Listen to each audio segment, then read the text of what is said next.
7:30 p.m. across India, live from New Delhi. You're watching DD India Global. We'll get you top stories from India and the region. I'm Tanvi Taneja. And for news from the rest of the world, I'm joined by my colleague in New York, Nick Harper. Good evening from New Delhi, Nick. Good morning, Tanvi. From New York City, it's 10 a.m. here and 3 in the afternoon across Central Europe.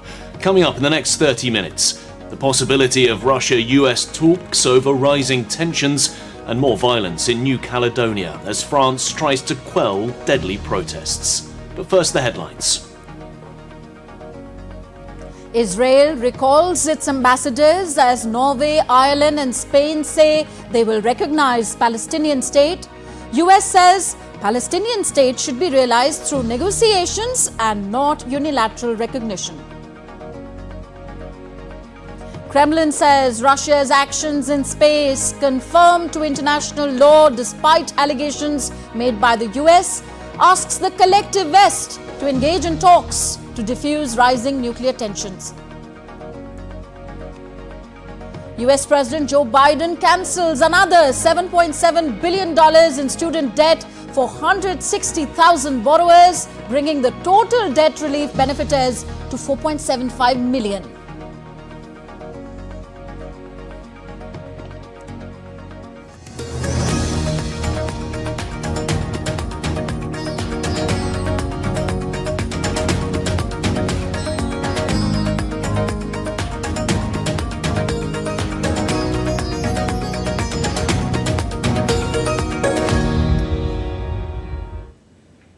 Our first news from West Asia. The Israeli Foreign Ministry has ordered an immediate recall of its ambassadors to Ireland, Norway, in response to those nations deciding to recognize a Palestinian state from May the 28th.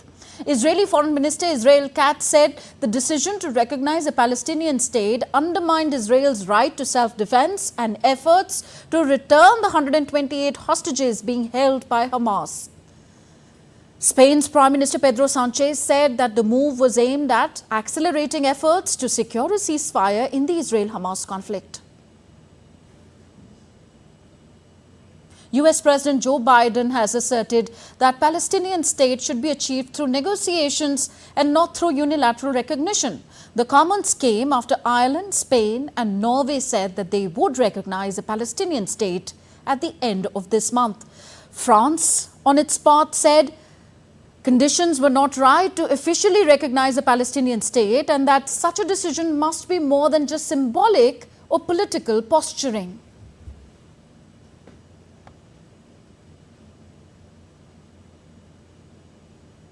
And now let's connect with the DD India's Sarah Coates joining us live from Tel Aviv. Sarah, what has been Israel's reaction to the news of giving statehood to Palestine? Hello there, Tanvi. Certainly anger right around the political spectrum here in Israel. The main message that we're hearing is this is basically rewarding terrorism. Now, we do have a statement from the Foreign Minister, Israel Katz. He released this shortly after that decision was made. He said that the twisted step of these countries is an injustice to the memory of the victims of October 7, saying that it also hurts these efforts to return the hostages and creates backwind for the jihadists of Hamas and Iran, which distances the chance for peace and undermines Israel's right to self-defense. Now, you did mention the recalling of these ambassadors. This really goes to show Israel's dismay, Israel's anger over the issue. Now, we've also heard from the Defense Minister, Yoav Gallant. He has announced that Israelis can now enter northern parts of the West Bank, which they were forced to withdraw from in 2005, saying that this will lead to the development of settlement and provide security to residents of the region. Now, there's also been a fairly provocative move by the far-right National Security Minister, Itamar Ben-Gvir, shortly after these press conferences were held there. He entered the Al-Aqsa Mosque compound in East Jerusalem, which of course is the third holiest site for Islam, declaring that it belongs only to the State of Israel. Tanvi. And Sarah, what is the latest on the Rafah offensive in the southern Gaza Strip? Well, according to Palestinian sources on the ground, the military is expanding its operation in Rafah, with the IDF coming out a little while ago to say that it located and destroyed rocket launchers that were already primed in the eastern part of Rafah. Now, we do need to remember why Israel says it is conducting this operation there, and that is because it believes that the remaining 4 Hamas battalions are stationed there, and potentially some of these remaining 124 Israeli hostages. Now, heavy fighting is also taking part in other places in the Strip. We're talking the centre here and also in the north in Jabalia, with the military describing it as intense. Now, over the past hour, the IDF has come out to say that they have found other rocket launchers there and other ammunition, grenades, that type of thing. So certainly fighting is ongoing right across the Gaza Strip, and it comes as the United Nations has declared that it stopped its operations in the southern area in Rafah simply due to the hostilities on the ground and shortages of supplies. So certainly a very worrying situation. Indeed. Thank you, Sarah. Sarah Coates reporting for us from Tel Aviv. Now, the Israeli army released a footage of what it said was a strike on a Hamas militant. The video shows Israeli forces waiting for a child to leave the area before they carried out the strike in Khan Yunis, Gaza. The location of the video was verified by buildings and road layout which matched the satellite imagery of the area. Israeli tanks advanced to the edge of a crowded district in the heart of Rafah on Wednesday. Israel said that it has no choice but to attack the city to root out the last battalions of Hamas fighters it believes are sheltering there.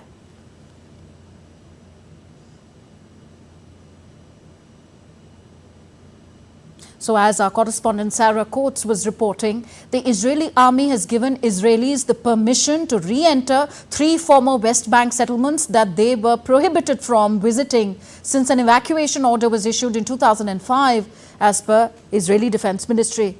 The 3 settlements, Sanur, Ghanim and Kadim, are situated close to Jenin and Nablus, 2 Palestinian cities that serve as strongholds of armed militant groups in the northern West Bank region. The military made the announcement as Israel's military campaign against Hamas continues in the Gaza Strip. Moving on now. Russia on Wednesday flatly denied assertions by the US that Moscow is developing a space-based anti-satellite nuclear weapon. My colleague Nick Harper is in New York and he gives us more on this and other stories making headlines around the world. Nick, Kremlin suggesting to the West to engage in talks to diffuse these rising nuclear tensions? That's right, Tanvi. The Kremlin has said that proper dialogue is the only way to reduce those tensions between Russia and the West. Reacting to calls made by some US lawmakers to allow Ukraine to strike Russia with US weapons, Kremlin spokesman Dmitry Peskov described them as hotheads who wanted to stoke tensions. He also said the collective West was refusing to engage in dialogue despite potential dangers. The Kremlin has also denied a US allegation that Moscow launched an anti-satellite weapon into low Earth orbit, saying Russia's actions in space conformed to international laws. Well, to get more on this, DD India's Dasha Chernashova sent us this report from Moscow. Well, certainly Moscow insists that it is open for the substantive dialogue when it comes to the settlement of the conflict in Ukraine, or be it on any other international angle. At the same time, Moscow says it is the West that has refused the possibility of dialogue and does not allow Ukraine to hold negotiations with Russia. That has always been the Russian position here. If you remember, in 2021, Russia suggested that there was the least of the security guarantees that it proposed to the Western countries. There were negotiations held by the Russian delegates as well as the Western delegates. There were meetings, there were talks in Switzerland, but they have never produced any result because Russia's ideas were rejected. And Moscow insists that ever since then, Moscow understood that it was impossible to negotiate with the West. Hence, it's launched its operation in Ukraine in February 2022. And ever since then, Moscow says it was trying to engage into dialogue with Ukrainian authorities, and there was some progress made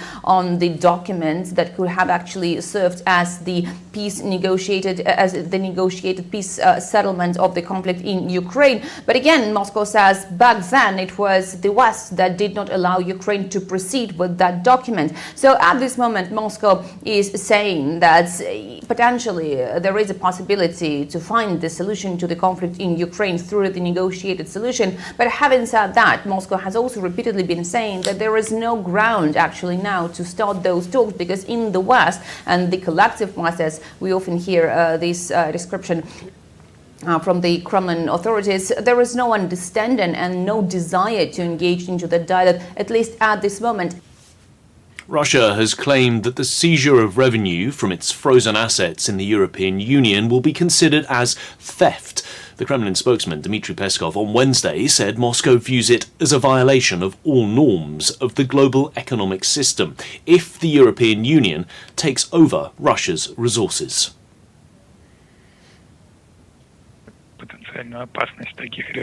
All those revenues are revenues from our assets, and transferring them to other purposes is also a violation of all the rules and norms of the international financial economic system. Well, next today, deadly violence continues in New Caledonia after the French government approved a constitutional amendment to allow residents who've lived in the territory for at least 10 years to vote in provincial elections. Clashes are ongoing between law enforcement and protesters. So far, 6 people have died and 280 protesters have been arrested. The demonstrations were sparked by anger among indigenous Kanak people over the constitutional reform approved in Paris. They said that the change would allow those people taking part in elections to distill national identity.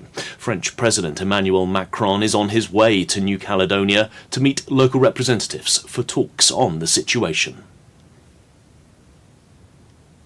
To the UK now, where inflation has fallen to its lowest level in 3 years. Prices rose 2.3% for the year to April in what the government says is a major moment for the UK economy. Inflation was at its highest level in the country in 40 years in October 2022 at 11%. DD India's Ollie Barrett sent us this report from London. This is being hailed as very good news by the UK Prime Minister Rishi Sunak and his Finance Minister Jeremy Hunt. They say it's a sign that the UK economy is really returning to something like normal after various shocks, including COVID-19, but also the energy price spike that came out of the Russian invasion of Ukraine. Well, thanks to everyone's hard work and resilience, today we reached a major milestone and inflation is back to normal. And that is an important moment for our country, for the economy, and shows that our plan is working. Now, whilst I know people are only just starting to feel the benefits and there is more work to do, I hope this gives people confidence that if we stick to the plan, there are brighter days ahead. Now, the government says that this all shows that its plan to bring inflation under control is working. The opposition Labour Party say that this is no time for what they describe as a victory lap, and they say that some of the difficulties that the UK economy has faced with inflation over the last couple of years are actually the fault of the government and its economic policies. The government does acknowledge that for many households and individuals and businesses, they won't yet be feeling much better when it comes to the cost of living because prices are still rising and we are coming out of a period of very high generational inflation. The Bank of England target for inflation is actually 2%, so we are still a little bit above that, and this drop in the inflation rate was actually less of a drop than the markets have been expecting. So it's not all good news for the government or indeed for the economy or businesses and individuals up and down the country, but it certainly is a sign that inflation continues a path towards at least the Bank of England's target of 2%. Ollie Barrett in London reporting for DD India. Here in the US, President Joe Biden has announced the cancellation of another $7.7 billion in student debt for 160,000 borrowers. It brings the total number of people to benefit from his debt relief to 4.75 million. That's despite opposition from Republicans. Biden is keen to shore up waning support among younger voters ahead of the presidential election in November. He's pledged to find other avenues of tackling debt relief after the Supreme Court in June blocked his broader plan to cancel $430 billion in student loan debt. Wednesday's announcement brings the total debt relief approved by the Biden administration to $167 billion. Well, amid the US-China trade tensions, the US Trade Representative's office have said that some of the tariff increases on an array of Chinese imports will take effect from August the 1st. The new import tax includes products such as electric vehicle batteries and computer chips. President Joe Biden will also keep tariffs that were put in place by his Republican predecessor Donald Trump, as well as ramping up other tariffs. Those include a quadrupling of duties on electric vehicles to over 100% and the doubling of duties on semiconductors to 50%. Well, that's it from me here in New York. Tanvi, handing it back to you in the studio. Thank you, Nick. Nick Harper joining us all from New York. You're watching DD India Global. Still to come on the show.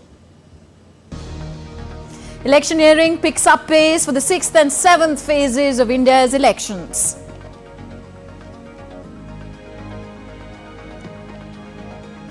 And have you ever heard of a dog's fly first flight? Well, Bark Air launches canine friendly flights for the first time.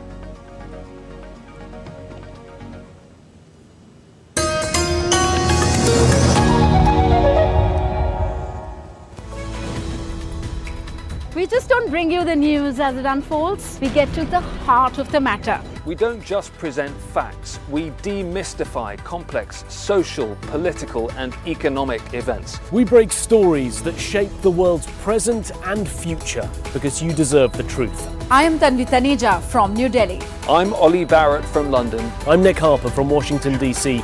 Join us on DD India Global Monday to Friday at these times.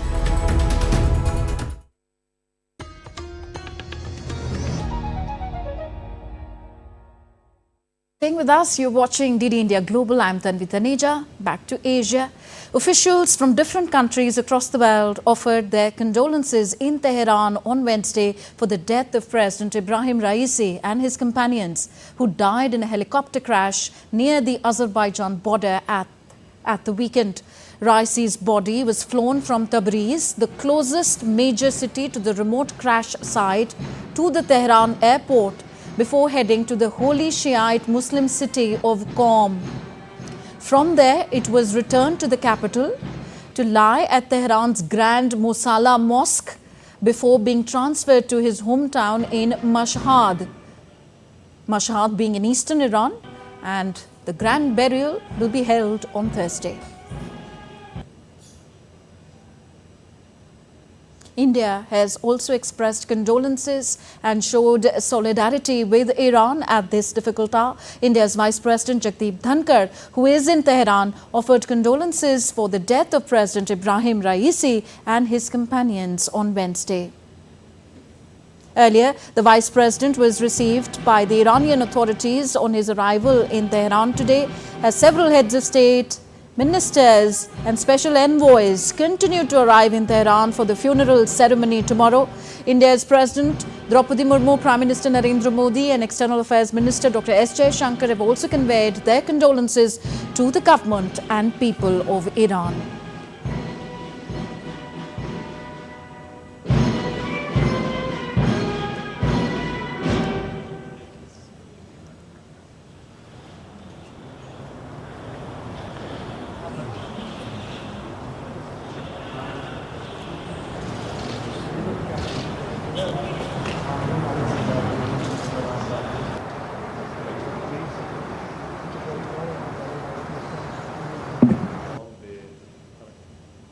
The United Nations nuclear watchdog has said that Iranian President Ibrahim Raisi's death has led to a pause in its talks with Iran over improving cooperation with the agency. However, the International Atomic Energy Agency IAEA chief Rafael Grossi said that talks will resume once the mourning period in Iran is over. The IAEA has been trying to expand its oversight of Iran's atomic activities while the country's uranium enrichment program continues to advance. Uranium is used in the production of nuclear weapons.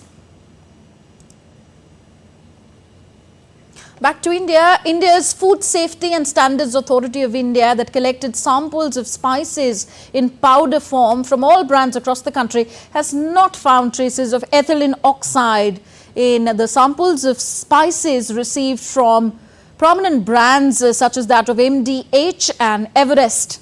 The food regulators' action came after Hong Kong and Singapore banned certain spike mix products of MDH and Everest, citing the presence of ethylene oxide beyond the permissible limit. Following Hong Kong and Singapore, Nepal and Maldives also banned the sale and import of MDH and Everest spice mix over suspected presence of ethylene oxide. And next, we get you up to speed with India's elections.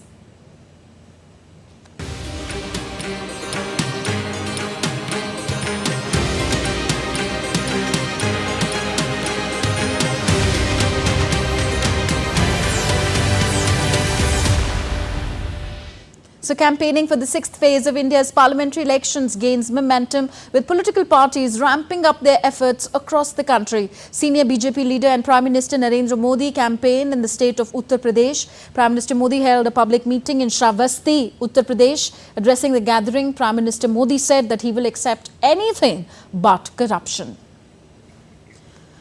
Earlier, senior BJP leader and Prime Minister Narendra Modi also addressed a public rally in Uttar Pradesh's Basti region.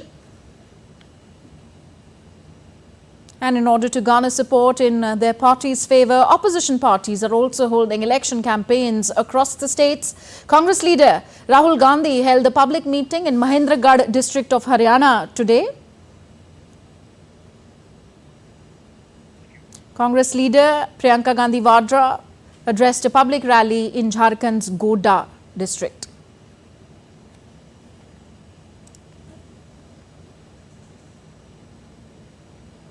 And next we take a look at what else is happening around the world. 20 passengers on board the Singapore Airlines flight are currently under treatment in intensive care facilities. Bangkok's Samativej Hospital informed that a total number of 58 people were still under treatment at multiple medical facilities and 27 had been discharged. The London-Singapore flight was diverted to Bangkok after the plane was hit by severe turbulence. South Korea's Seoul is hosting a one-day Artificial Intelligence Global Forum on Wednesday, inaugurated by South Korean Prime Minister Han Duck-soo. The forum is being held alongside the second AI Global Summit. AI safety, innovation and inclusivity are the key priorities of this summit, with AI frontrunner companies pledging to develop safe technologies.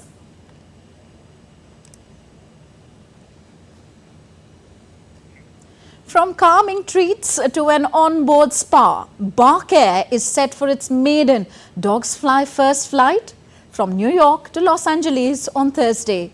Bark Air's current routes include flights between the New York City, Los Angeles and London, with plans to add more locations for giving comfortable trips to dogs alongside their human companions.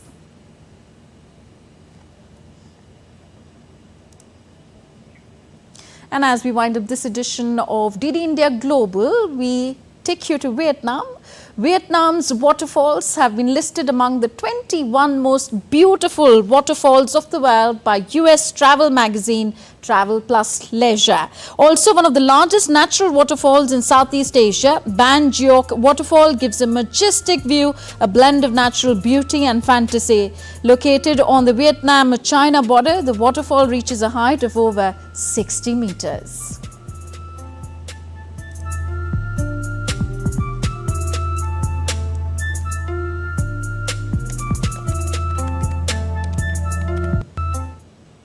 So that's it in this edition of DD India Global. Do let us know your thoughts on the news of the day. Connect with us on our different social media handles at DD India Live. And for those on the go, you can download our DD India mobile app. So we'll be back with more news as it breaks here on DD India. I'm Tanvi Taneja from my entire team in New Delhi. Thank you for watching. Namaskar.